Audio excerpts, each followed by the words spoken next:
नमस्कार दोस्तों, आप और आपका परिवार स्वस्थ, सुखी और समृद्ध बना रहे, इन्हीं सभी शुभकामनाओं के साथ आपका मेरे YouTube channel hit and fit में, जो आयुर्वेदिक चैनल है, उसमें बहुत बहुत स्वागत है। तो दोस्तों, आज फिर मैं आपके लिए एक नई दिव्य औषधि लेकर आपके सामने प्रस्तुत हुआ हूँ। उसके फ़ायदे अगर आपको उनमें से मिल जाते हैं तो मैं भी अपने आप को धन्य समझूँगा।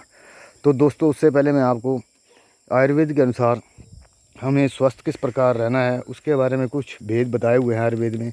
अगर हम उनका अच्छे से पालन करते हैं तो हमें मतलब हो सकता है कि हमें दवाइयों का मुंह ना देखना पड़ जाए, ना हमें किसी औषधि की ज़रूरत पड़े, ना किसी चीज़ की ज़रूरत पड़े, ना हॉस्पिटल जाने की ज़रूरत पड़ती है।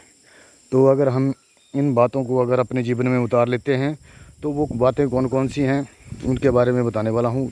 तो सबसे पहले इसमें 3 बातें बताई हुई हैं, जो ये हैं, इस प्रकार हैं: मित भुक, ऋतु भुक और हित भुक। तो इन तीनों बातों को अगर हम गौर से पालन करेंगे तो ये हमारे लिए काफ़ी फ़ायदेमंद रहेंगी। जो सबसे पहले मैं बोल रहा हूँ हित भुक, इसमें हमें क्या करना चाहिए, जो हमारे शरीर को लाभकारी और हितकारी है उसका हमें ज़्यादा से ज़्यादा इस्तेमाल करना चाहिए। जिनमें जो हमारे ऋतु के अनुसार फल सब्जियां हैं उनका इस्तेमाल करना चाहिए। बरसात वाली बरसात में यूज करें, और जो सर्दियों में सब्जियां निकलती हैं उनका ज़्यादा इस्तेमाल करें, गर्मियों में निकलती हैं उनका ज़्यादा इस्तेमाल करें। इसी प्रकार दालें हैं, सब्जियां हैं, फल है, फ्रूट है, इन सब का ज़्यादा से ज़्यादा इस्तेमाल करेंगे तो हमें बीमारियों से राहत मिल जाएगी। तो आजकल ज़्यादा ट्रेंड इस चीज़ का चला हुआ है, जो फास्ट फूड है उसके बारे में ज़्यादा बच्चे उसी के ऊपर ध्यान दे रहे हैं, और बड़े भी हमारे देखने में आया है काफ़ी इस चीज़ का सेवन करते हैं, जिससे वो फिर बीमारियों से ग्रसित हो जाते हैं। तो दोस्तों, इस बात का विशेष ध्यान रखें कि फास्ट फूड से जितना हो सके उतनी दूरी बनाए रखें। कभी कभार आप खा सकते हैं, वो आपके ऊपर डिपेंड है। जो दूसरी बात बताने वाला हूँ वो मित भूख है। मित भूख का मतलब है जितनी आपको भूख है उससे थोड़ा सा कम खाएं, जिससे हमारा जो पाचन तंत्र है उसके ऊपर ज़्यादा लोड नहीं पड़ेगा। तो लोड नहीं पड़ेगा तो हमारा शरीर स्वस्थ ही रहेगा, ना उसको ज़्यादा मेहनत की ज़रूरत पड़ेगी। जो आप मेहनत करेंगे वो जल्दी ही पाचन अपना समाप्त कर देता है। हमारी जो पाचन की अग्नि है वो अब पूर्णतया स्वस्थ रहती है। तो दोस्तों, इस बात का आप भी ध्यान रखें। जो तीसरी बात है वो ऋतु भूख है। इसका मतलब यह है दोस्तों कि जो चीज़ ऋतु के अनुसार हमारे शरीर को अनुकूल हो उसी चीज़ का हम सेवन करना चाहिए। अभी ऋतु के अनुसार, जैसे अभी बरसात का मौसम है तो हमें क्या खाना चाहिए, उसी प्रकार सर्दियों में हमें क्या खाना चाहिए, हमारे शरीर की क्या डिमांड रहती है, उसी अनुसार आपको अगर ऋतु के अनुसार अगर भोजन करेंगे तो भी कोई भी समस्या आपके सामने नहीं आएगी। तो ये 3 चीज़ें जो आयुर्वेद में वर्णित है, अगर इनका पालन किया जाए तो हमें इन बीमारियों से राहत मिल सकती है और बीमारियां हमारे नज़दीक भी नहीं आएंगी दोस्तों। तो चलते हैं दोस्तों आज फिर नई औषधि के बारे में, जिसके बारे में मैं बताने वाला हूँ उसके बारे में आपको बताता हूँ। तो वो है भुई आंवला। तो दोस्तों, ये 3 प्रकार के हैं, मगर एक प्रकार का मेरे पास बीज था वो समाप्त हो गया है। तो अभी मैं आपको सिर्फ 2 ही प्रकार के बताऊंगा, मगर तीसरे प्रकार की कोई खास अहमियत नहीं है, मगर सभी के गुण मिलते जुलते ही हैं, थोड़ा सा फ़र्क रहता है दोस्तों। तो अभी सबसे पहले मैं आपको लाल भुई आंवले के बारे में बताने वाला हूँ। वो किस प्रकार होता है वो आपको दिखा रहा हूँ। तो आप थोड़ा सा गौर से देखिए। ये वाला है हमारा लाल भुई आंवला, ये वाला देखिए।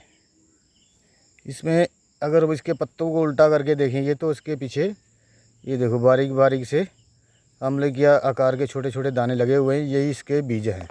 अगर हम सीधा करके देखेंगे तो ऊपर से बिल्कुल प्लेन पत्ता दिखाई देता है, और इसकी जो टहनी है देखो लाल कलर की है दोस्तों। इसलिए रक्त वर्ण का जो हमारे पास भुई आंवला है वो इस प्रकार होता है दोस्तों। ये ज़्यादातर रक्त के विकारों के लिए बहुत ही फ़ायदेमंद रहता है। इसका रक्त के विकारों के ऊपर हम इसका प्रयोग करते हैं, तो आप भी इसका फ़ायदा लीजिए। और हो सकता है मेरे हिसाब से अगर कैंसर, जो ब्लड से संबंधित कैंसर होता है, उसका भी ये कुछ ना कुछ रोकथाम करेगा।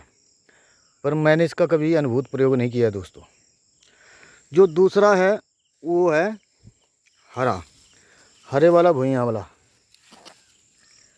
ये वाला देखिए दोस्तों, अभी ये वाला है, इसका हरा है पूरा, देख लो दोस्तों। और इसके पीछे भी देखो ये लगे हुए हैं आंवले के आकार के छोटे छोटे।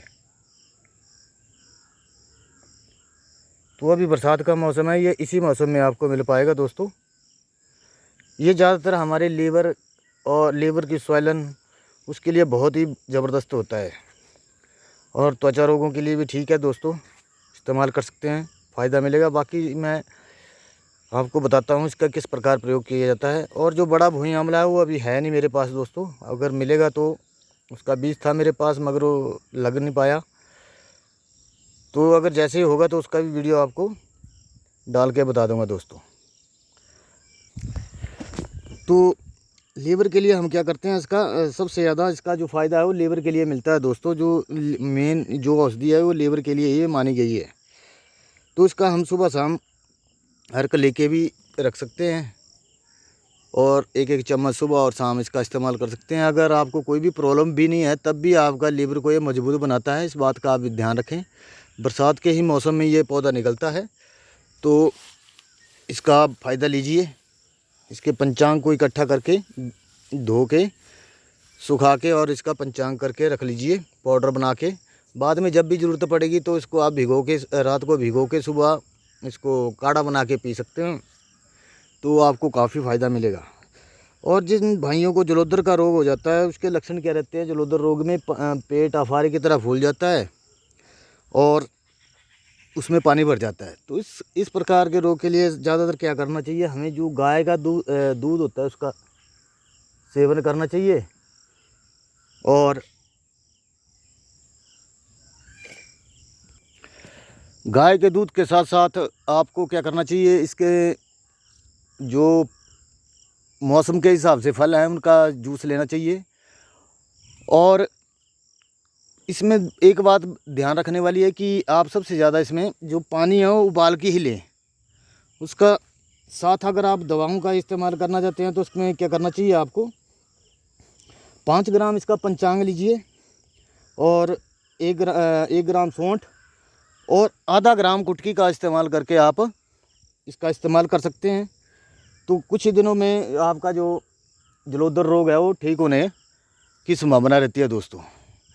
और जो जिन भाइयों या माताओं को, बहनों को डार्कनेस, आँखों के नीचे काले काले धब्बे पड़ जाते हैं, उनके लिए बहुत ज़बरदस्त है। उसके लिए भी आप इसका जो पेस्ट बनाकर भी आँखों पे नीचे लगा सकते हैं। और सुबह शाम इसका जो अर्क है उसका भी आप इस्तेमाल कर सकते हैं। तो कुछ ही दिनों में इससे भी आपको जो डार्कनेस है उससे छुटकारा मिल सकता है दोस्तों। और प्लेट्स के लिए, इसके लिए भी बहुत बढ़िया है, इसका रिजल्ट देखने में मिले हैं दोस्तों। इसके लिए आपको क्या करना चाहिए, जो प्लेट्स कम हो जाती हैं, जिन भाइयों की, माताओं, बहनों, भाई हैं, बड़े हैं, बुजुर्ग हैं, जो भी हैं हमारे साथी जो, तो उसके लिए क्या करें, गिलोय ले लें आप, और उसके साथ आपने पपीते के पत्ते का रस ले लेना है। गिलोय का रस ले लो और पपीते के पत्ते का रस ले लो, भूमि आंवला ले लो, यही जो अपना भूमि आंवला है, भूमि आंवला बोलते हैं इसको जो, तो इसको ले लो। इन तीनों का आप इकट्ठा मिश्रण करके इनका काढ़ा बना लो, या इनका रस निकाल के आप सेवन कर सकते हैं, तो आपको काफ़ी फ़ायदा मिलेगा। और दोस्तों, जिन माताओं और बहनों को प्रॉब्लम आ जाती है, जैसे रक्त प्रदर की, प्रमेह की, तो उसके लिए भी आप इसका सुबह शाम काढ़ा बना के ले सकते हैं, या फिर इसका स्वरस निकाल के इस्तेमाल कर सकते हैं सुबह शाम। अगर जिन माताओं को रक्त प्रदर की समस्या है उसके लिए क्या करना है, आपने इसका पंचांग का रस ले लो, और जो हमारा दूब होती है, घास, जिसको दूब बोलते हैं, घास बोलते हैं, वो काफ़ी उसका रस निकाल कर आप इसके साथ सेवन करिए आप, तो उसका भी आपको कुछ ही दिनों में राहत मिल जाएगी दोस्तों। और जिन माताओं को गिल्टियाँ बन जाती हैं जैसे स्तनों में, तो उनके उसका लेप लगा के वहाँ पे इसका इस्तेमाल करिए, और सुबह शाम इसका अर्क का इस्तेमाल करेंगे तो कुछ ही दिनों में उससे भी आपको छुटकारा मिल जाएगा। और सबसे ज़्यादा जो अल्सर हो जाता है, हमारा जो पेट में अल्सर हो जाता है, तो उसके लिए भी ये बहुत बढ़िया है। अल्सर के लिए भी आप इसके साथ दूब और इसका स्वारस लेके कुछ दिन या महीना भर इस्तेमाल करेंगे तो भी आपको फ़ायदा मिलेगा।